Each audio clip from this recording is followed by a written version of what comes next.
오늘은 이삭과 리브가의 결혼, 이삭과 리브가의 결혼이란 제목으로 말씀을 선고합니다.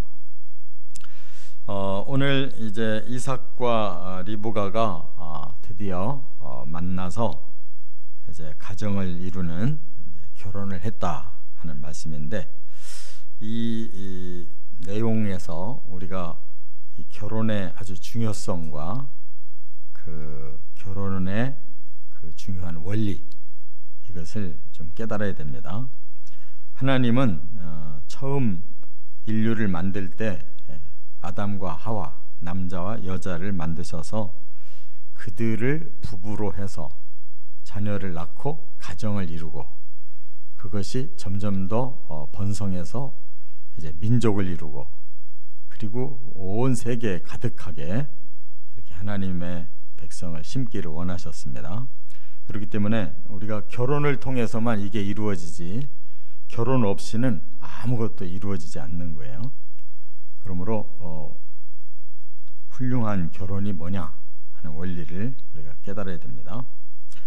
여기에 이제 잘 준비된 신랑 신부가 있었는데, 이삭도 이제 40세인데 아주 잘 준비가 되어 있습니다.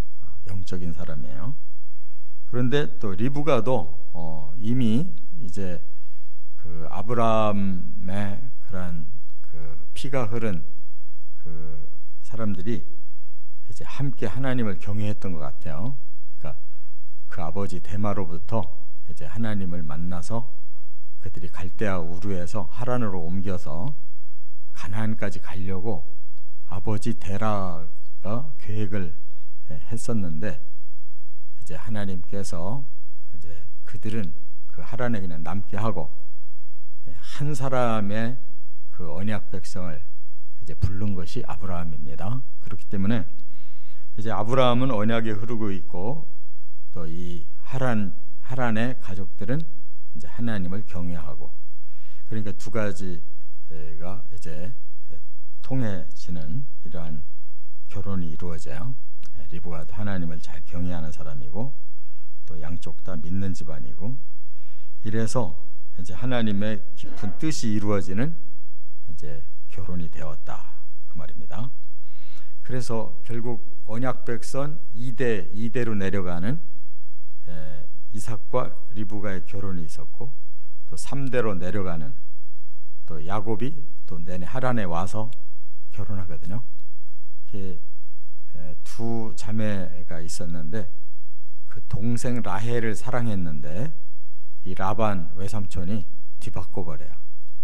그래가지고 잠자리를 하고 나서 알게 됐기 때문에 할 수 없이 레아를 이제 먼저 결혼을 하고 7년 후에 7년 동안 더 봉사하기로 하고 이제 라헬을 줬기 때문에, 라헬은 운명적으로 이제 정실 부인이 못 돼서 나중에 3대가 이렇게 무덤에 묻히는데, 이제 아브라함, 사라, 또 이삭, 리브가, 그리고 야곱, 레아가 이렇게 묻히게 됩니다. 라헬은 여행 중에 죽어요. 이렇게 이제 하나님의 그 계획 속에서 결혼이 이루어지고, 언약이 이루어지고, 이렇게 선민이 이루어지고, 또 메시아가 오셔서 교회가 이루어지는 이런 이 결혼의 원리를 깨달아야 돼요. 첫째, 50절에서 51절에 보면 하나님의 인도하심, 이것이 이제 첫째예요. 아브라함은 그걸 알기 때문에 가나안 여자 중에서 며느리 안 얻겠다, 고향의 그 여자 중에 한 사람을 이삭의 아내로 삼겠다, 이렇게 하나님의 뜻을 알고 종 엘리에셀을 보내잖아요. 그래서 엘리에셀도 고백하기를, 하나님께서 이렇게 만남을 주시는 사람 응답 주십시오, 누군지 응답 주십시오. 그래서 그 엘리에셀이 기도하고 간 그대로 처녀가 우물가에 나와서 바로 엘리에셀에게 그렇게 극진하게 이런 예우를 갖추고 물을 먹이고, 짐승들에게도 물을 먹이고, 자기 집안을 거기서 밝혀서 결국 아브라함의 그 집안이라는 거, 동생 집안이라는 걸 알고 이제 그 집으로 들어가서 이렇게 또 하나님의 뜻을 전했을 때 모든 것이 하나님의 인도하심이었구나라고 다 인정을 하는 거예요. 그렇기 때문에 아브라함도 하나님의 인도하심대로, 엘리에셀도 하나님의 인도하심대로, 리브가의 만남도 하나님의 인도하심대로, 또 가족들에게 이 내용을 쭉 전하니까 가족들이 이건 여호와께로 말미암음이다라고 다 받아들여요. 그러니까 결혼은 하나님의 섭리 속에서 맺어주는 것이다. 여긴 사랑이 그냥 사람의 뜻대로 사랑이 온 것이 아니다. 하나님이 열어주신 것이다. 이렇게 깨달아야 되는 거예요. 그렇기 때문에 결혼을 할 때에는 뭐 그 사람이 얼마나 그렇게 또 멋이 있고 뭐 예쁘고 이런 외적인 것도 이제 젊은이들에게는 조건이 되겠지만 중요한 건 하나님 안에서 이렇게 우리는 엮어지게 돼 있구나 라는 걸 깨닫는 그런 마음, 이런 것이 있어야 된단 말이에요. 두 번째, 52절부터 61절까지 보면 확신의 결단이 있었다 하는 겁니다. 이제 엘리에셀은 뭐 완전히 확신에 차서 이제는 그 이삭의 아내감이 이제 이 사람이다라고 확신을 하니까 당장 이튿날 돌아가겠다는 거예요. 이제 아브라함에게 빨리 돌아가서 보고하고 결혼식 해야 된다는 거예요. 그런데 가족들은 이제 펄쩍 뛰는 거죠. 아니 느닷없이 와서 아무리 하나님 뜻대로 이 일이 이루어졌다 할지라도 우리가 어떻게 바로 보내냐, 우리의 마음을 서로 이제 또 위로받고 그렇게 결단할 수 있는 그런 시간을 줘야지. 그래서 한 열흘 정도라도 머물러야 된다 주장하는 거예요. 양쪽이 팽팽해. 그냥 엘리에셀은 오늘 아침 먹고 당장 가겠다. 가족들은 열흘 정도라도 머물러야 된다. 결론은 리브가의 마음에 달려 있잖아요. 그래서 우리 리브가에게 물어보자 그랬더니 여기 58절 하반절에 뭐라 그랬어요? 가겠나이다. 땅 따라 나서겠다는 거예요. 이건 뭐겠어요?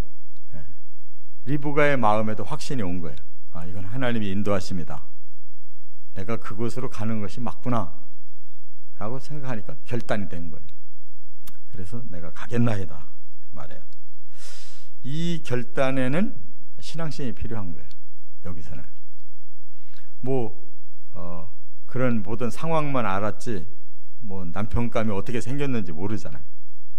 그런데도 불구하고 가겠다고 한 이 결단에는 신앙의 힘이 있는 것이죠. 하나님의 뜻이라면 하나님이 모든 걸 다 좋게 예비해 주셨을 거라고 믿고 가는 거예요. 이것이 이제 아브라함도 그런 믿음으로 간 거잖아요. 가나안 땅이 뭐 좋으냐 나쁘냐 뭐 어쩌고 저쩌고 따져보질 않았어요.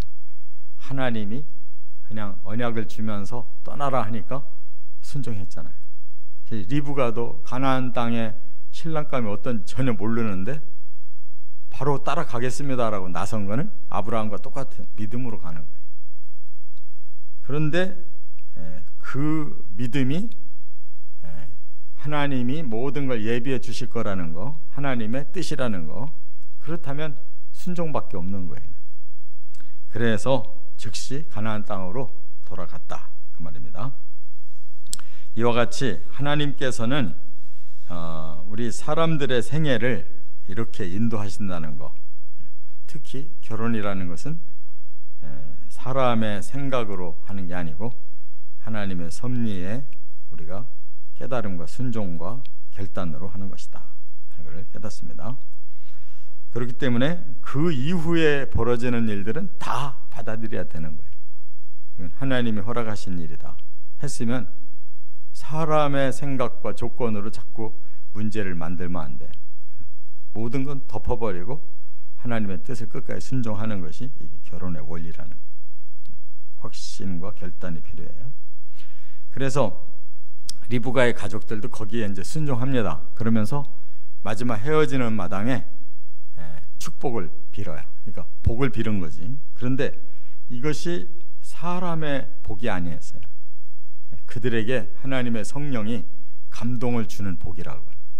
왜냐하면 미래를 예측하고 있어요.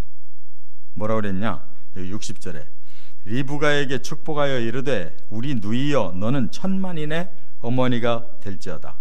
내 씨로 그 원수의 성문을 얻게 할지어다.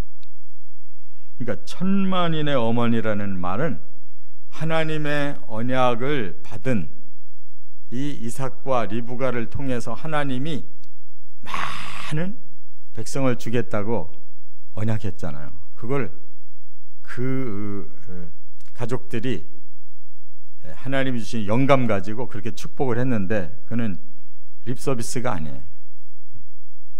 야곱도 12아들 놓고 기도할 때 그게 립서비스가 아니에요. 그대로 다 이루어져요. 그러니까 하나님의 성령이 가르쳐주는 대로 축복하는 것이죠. 그리고 원수의 성문을 얻는다는 말은 뭐야? 씨가 그랬으니까 씨는 아담과 사라 또 이삭과 리브가 야곱과 레아를 통해서 그 레아의 넷째 아들이 유다거든요. 그리로 씨가 내려가는 거예요. 그래서 사랑은 라헬과 해서도 그 하나님의 언약은 야곱과 레아로 내려가는 거예요. 그 유다의 자손, 다윗의 자손, 예수 그리스도가 오셔서 원수의 성문을 이렇게 얻게 한다. 이것이 사탄을 멸하시고 하나님의 영원한 나라를 세우신다는 거예요. 할렐루야. 이렇게 그들이 전혀 낯선 이방인이 아니기 때문에 같이 하나님을 믿었던 그런 영적 공동체였기 때문에 이렇게 다시 만나니까 이 놀라운 성령의 감동의 기도 축복이 나오고 그대로 역사 속에 이루어지고 있는 거예요. 끝으로 세 번째 62절부터 67절에 보면 사랑과 위로가 있었다. 이것이 이제 결혼한 신랑과 신부가 누리는 축복이죠. 이삭이 어디에 있었느냐? 여기에 보니까 끝에 보니까 이렇게 말을 했어요. 이삭은 부엘라의 로이에서 왔으니 그가 네게부 지역에 거주하였음이라 이렇게 말했어요. 이 말은 네게부 지역이라는 것은 지금 이제 그 이스라엘에서 그 이집트로 내려가는 큰 사막과 같은 땅이 있어요. 그 지역이 네게부고 거기에 가장 중심되는 지역이 이게 바로 그 우물 사건이 있었던 그곳을 말하는 거예요. 그렇기 때문에 거기에서 지금 거주하면서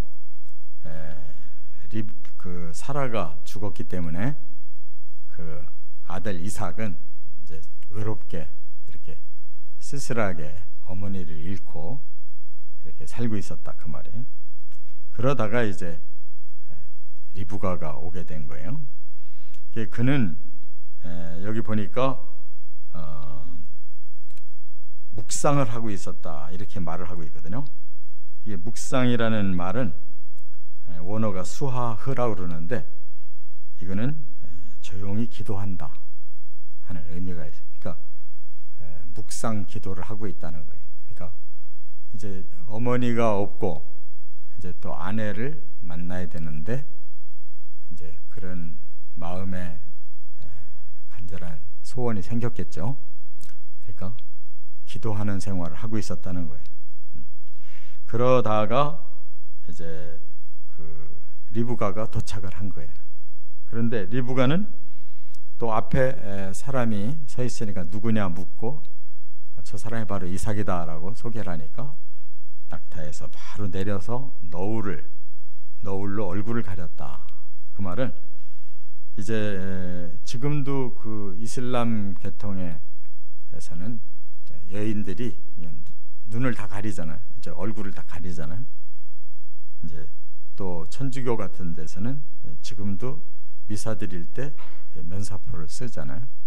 그런 그래서 오늘날도 결혼할 때 신부가 이렇게 그 면사포를 쓰고 이렇게 결혼하듯이 그때에도 바로 그것이 그 시대의 관습이면서도 또 영적인 면에서 볼 때는 바로 그 이삭에 대한 존경심과 자신에 대한 겸손의 표현, 그런 마음가짐을 보여주는 것이다 하는 겁니다. 그래서 이제 67절에 보면 이삭이 리브가를 인도하여 그의 어머니 사라의 장막으로 들이고 그를 맞이하여 아내로 삼고 사랑하였으니 이삭이 그의 어머니를 장례한 후에 위로를 얻었더라. 그래서 이제 결혼식 했다는 거예요. 그래서 어머니가 살던 그 집에서 이제 부부가 함께 살게 됐는데, 여기서 중요한 단어가 사랑과 위로를 얻었다 이렇게 말하고 있어요. 여기서 사랑이라는 말이 아하브, 구약에서 일반적으로 사랑 그러면 이 단어가 나와요.